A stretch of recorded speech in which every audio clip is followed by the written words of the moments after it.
This is the fifth installment in a series of video blogs in which members of the Southern Africa Climate Finance Partnership reflect on their experiences of participating in and delivering the past 6 years of the program.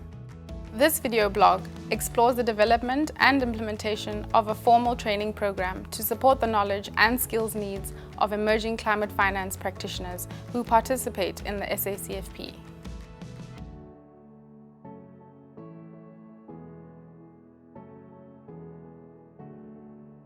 Through the capacity needs assessment, there were some commonalities around some of the skills deficits or capacities deficits that were required to be addressed. And we thought that the most optimal way to do this was to package those together and offer a course. And that course could be offered to all of the community of practice. Through the process of discussing with the institutions and constantly going back to validate, I think we came out with a really strong program. And the feedback that we received at the end of the program was really enthusiastic. Although there are some courses offered by academic institutions that touch on the general gist of climate finance, the team was unable to find courses that delved into the practical details that practitioners were expressing a need to come to terms with. Consequently, the team developed and delivered a 12-week online training program for teams of practitioners from each of the core entities in the SACFP. We strove to build partnerships with the most localized institution we knew, which was the University of Cape Town, where we had the African Climate Development Initiative based at UCT. We had the Graduate School of Business at UCT. We had the Design School at UCT. In discussions around framing this virtual course that we offered the participants in our community of practice to bolster their skill sets. But it was not only the content of the course that was unique, it was also the way in which it was delivered.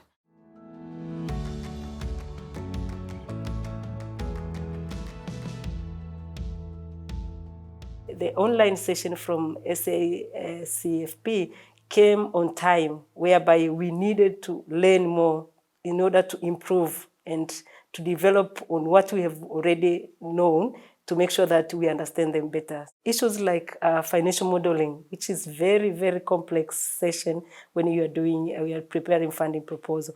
Issues like climate rationale, issues like gender and ESS. It seems like it's something that you can just talk easily, but when it comes to the implementation, applying it to the funding proposal development and submission of the funding proposal, these are the sessions that needs you to understand better, because preparation of funding proposal for the GCF is tedious, is something that's too demanding. It requires a lot of knowledge, a lot of understanding.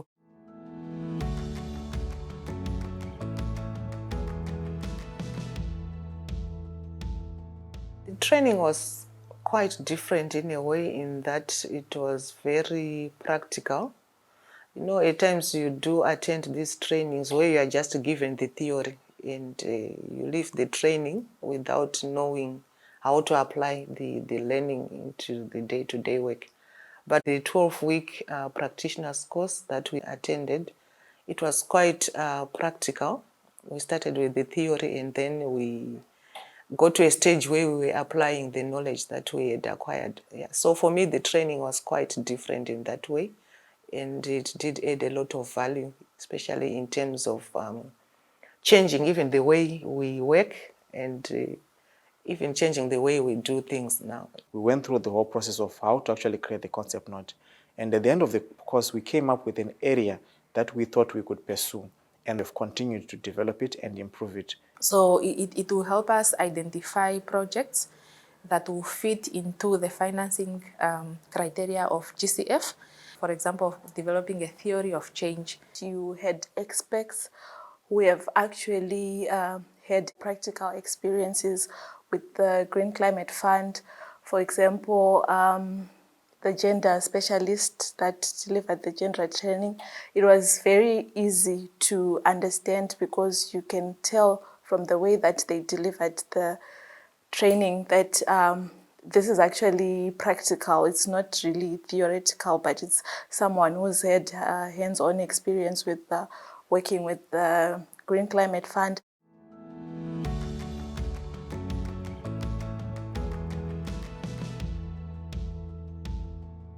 think what made the course different from any other climate finance course was that a core focus of it was to build capacity as teams. And that's something that through the MEL process emerged as something that the teams were really grateful for.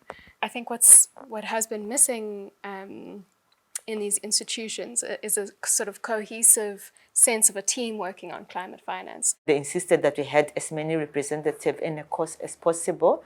That was necessary for us, because prior to that, we didn't have so many people taking part in this kind of interactions. Prior to it, the people that had been exposed to a lot of training on climate finance and climate change issues are really people in the Department of Resource Mobilization and Climate Finance.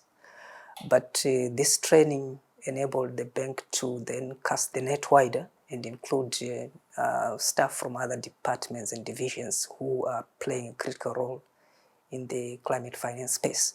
We now have a broader pool of people who are conversant with the issues and whom we can easily assign tasks and then confidently believe that they will be able to deliver the assignment.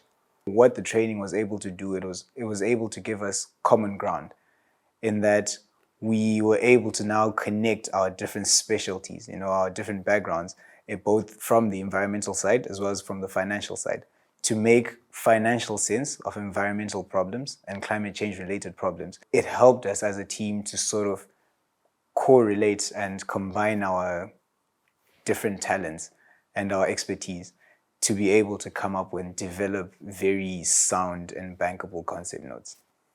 I observed that it also enhanced our ability to work as a team. There's quite a huge difference in how, as a team, we tackle even some of the activities that we have to do. And it also helped us understand each other's strengths and weaknesses, and also how to complement each other. So besides the technical, I think it also did good for us in terms of teamwork.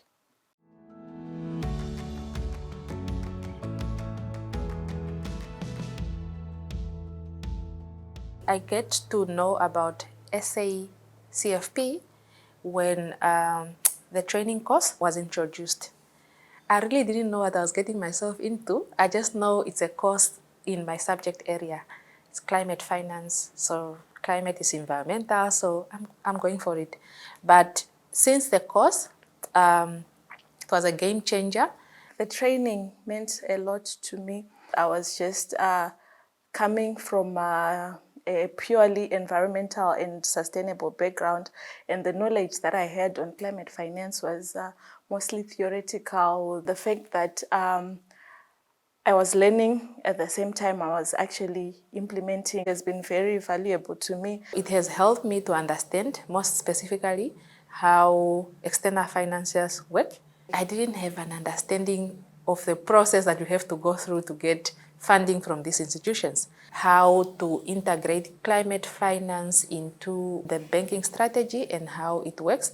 I've learned so many things. I think people really, really benefited from it. And there was a lot of demand for kind of follow-up interactions and zoom-ins on more specific issues that emerged from the course.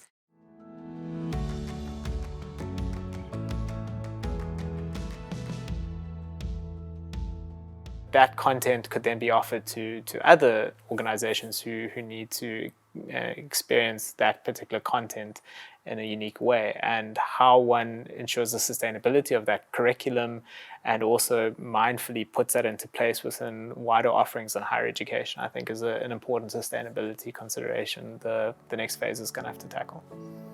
The 6th installment of this vlog series goes on to examine the 2 other activity areas of Phase 3 of the program.